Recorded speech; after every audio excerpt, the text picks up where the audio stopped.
weapons in the world. And that potentially conflicts with its diplomatic standing. The weapons they're selling are likely to be used. The people who want to buy the weapons generally want to use them. And this is the nature of the arms trade that the government has given such a heavy commitment to supporting. And while the weapons trade provides such a profitable paycheck, there may be hesitation to clamp down on it. The UK has placed sales of arms to Bahrain under urgent review.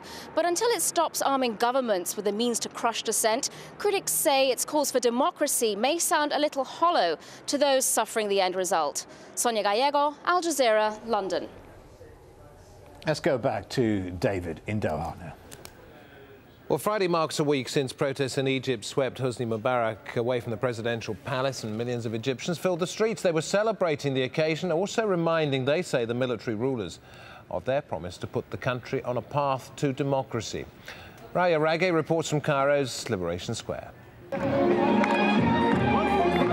Draped in red, white and black, thousands of Egyptians come to Tahrir Square, this time not in protest, rather to mark their hard-won victory.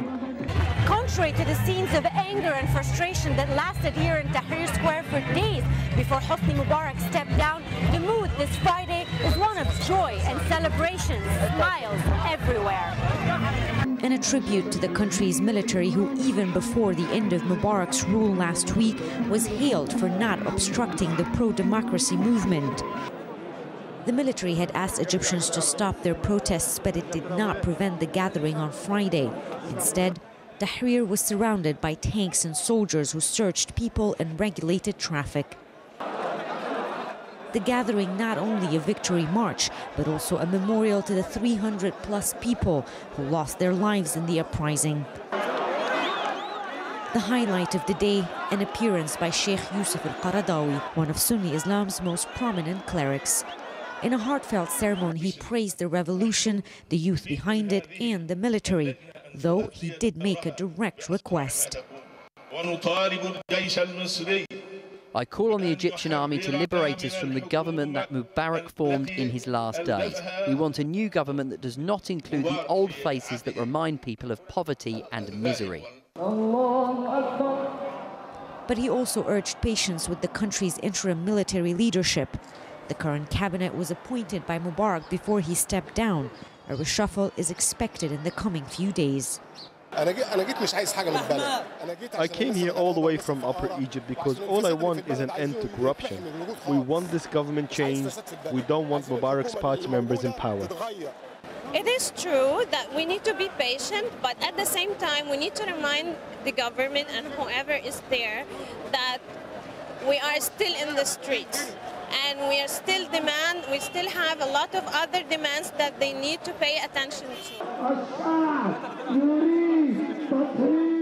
And until they see the country's 30-year emergency law lifted and the thousands of political prisoners released, many say they will keep the pressure. Rawi Rageh, Al Jazeera, Cairo. Well, not so very far away from those flag wavers before night fell. And we see there are thousands of them still there at, round about 8:45 in the evening in Cairo, still enjoying the day. But not so very far away from that, another rally's been taking place. And this one, rather surprising in the light of events of the last 2 or 3 weeks, it involves those people who support the former president. And Shireen Tadros went to see what they had to say. A rally to restore Hosni Mubarak's pride. That is what this event has been billed as. And hundreds of people have turned up to show their support to the former president and to say that they're not against the revolution, they're not against change, but they are against the way in which Hosni Mubarak was talked about and the way in which he stepped down at the end of 30 years of service. And they're here also to say thank you to Hosni Mubarak for that service. But even with all these words of support for Hosni Mubarak, nobody here is asking for him to be reinstated. It feels a lot more like people want to give him a happier send-off. And the fact that this rally can take place just kilometers away from the one in Liberation Square, where people are expressing very different feelings, shows just how far this country has come in the last few weeks. Back to what's been happening in Bahrain throughout the course of the last few hours. We've been talking to Reem Khalifa, who's senior editor at Al-Wasat newspaper, now back in her office.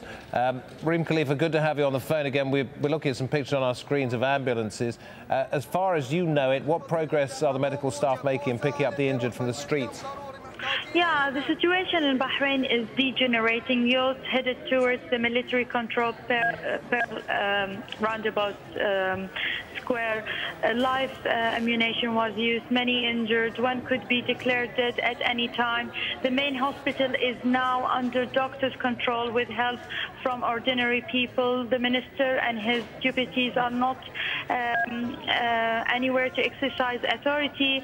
The Crown Prince appeared on TV, on state TV, at around 8:15 p.m. Bahrain time, announced appealing for immediate calm and promising dialogue with all parties. Things are changing very fast, and the number so far, the number is increasing, and of injured people, injuries, and there is actually one in a serious issue. Now we heard there's 6 more, in a serious issue from various sources, hospital sources, and from opposition sources, and from ordinary as well. The situation right now, it's becoming very, very complicated for Bahrainis. Right now, we see also a number of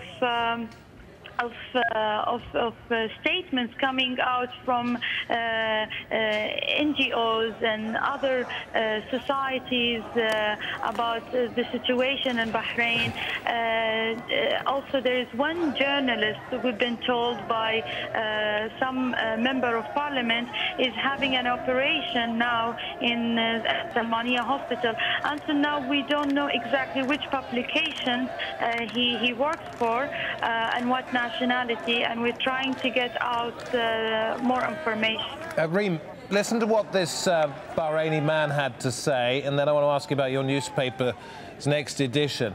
This is a man who buried his son on Friday because of the demonstrations, and in a sign of growing anger, perhaps something that wouldn't normally happen in Bahrain, he had this criticism for the ruling family. You cannot rule over me. You can rule over Baluchis and Pakistanis and others. I'm Bahraini. I'm 57 years old. I've lived here all my life, and I know where you, the royal family, the Khalifas, come from. When we talk about your newspaper's coverage of these events, first of all, are you free to say whatever you like about what's happening, or are there restrictions? Well, I have to see the issue of the newspaper today. We're covering, we're taking a risk. I have to say this. Journalists in Bahrain, the Independent, of course, is taking a risk to say what's happening. It's new for us, I have to say, and we never thought this might happen in Bahrain. And what I heard just now in your report, it's something that very common we hear and we say.